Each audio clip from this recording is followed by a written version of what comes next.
Namo Phat. Good morning. Thank you for joining me for our daily practice check-in. Listen, listen, listen. This beautiful sound calls us back to our true home.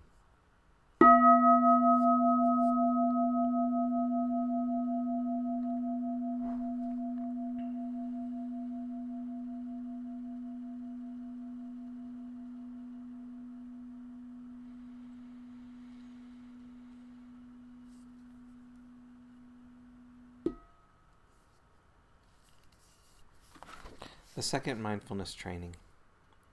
Aware of the suffering caused by exploitation, social injustice, stealing, and oppression, I vow to cultivate loving kindness and learn ways to work for the well-being of people, animals, plants, and minerals. I will practice generosity by sharing my time, energy, and material resources with those who are in real need. I am determined not to steal and not to possess anything that should belong to others.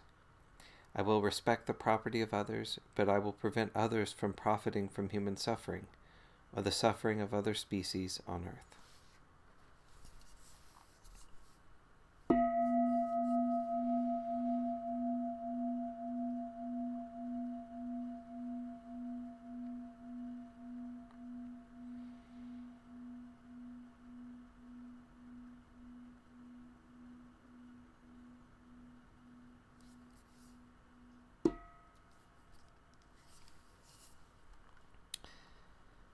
Today we'll continue reading a Dhamma talk by Ajahn Metta called Walking the Path with Courage. And it's from a book of Dhamma talks by the nuns of Amaravati called The Body, Dhamma Reflections on Aging, Sickness, and Death. Yes, you will find very pleasant times. Times where you experience peacefulness and ease, a calm that is very new to you, and it feels really good. In my personal experience, that was the attractive side of this path, of this new way of looking at life. But there are difficult times as well. Looking at the areas of pain, sadness, boredom, dissatisfaction, and unease led me to question how I lived my life. Is there really a red thread? Is there something that carries through? Was there something that made this life worthwhile? I was fortunate. I was able to stay at the monastery for several months and look deeper into these questions. And I began to look deeper into these possibilities for change, which was what I needed at the time. I discovered that the first step in that direction was understanding how I reacted in habitual ways and created suffering for myself and others. I had to stop for a moment, take a deep breath, and look at what was needed right there and then at that moment. When I look at this from the point where I am now, it is still a question of coming back into this present moment and connecting with the needs of just this. Where am I right now? Naturally, we can do this most easily during our formal practice, when we have the time to do sitting or walking meditation, but we also need to find ways of integrating this into our ordinary lives. We will find ourselves in situations where change is necessary. In those situations, we need to gather our courage and look at the kind of response that would be appropriate and skillful.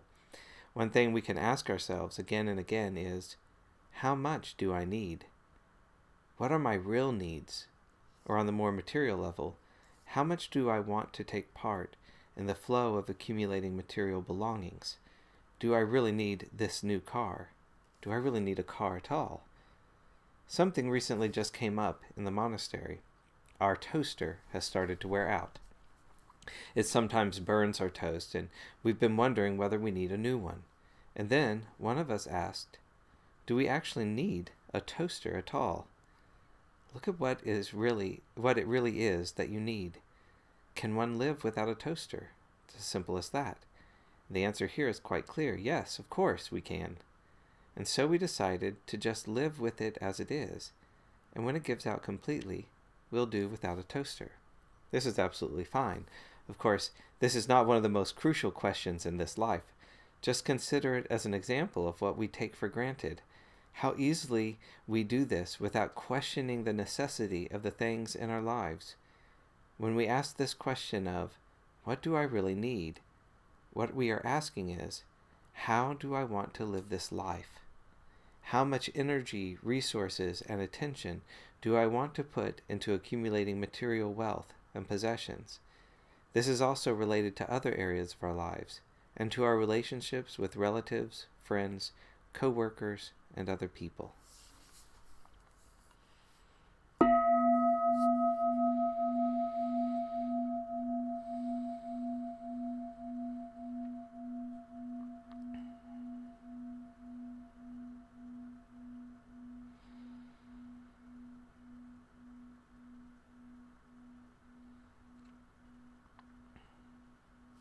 May all beings be well.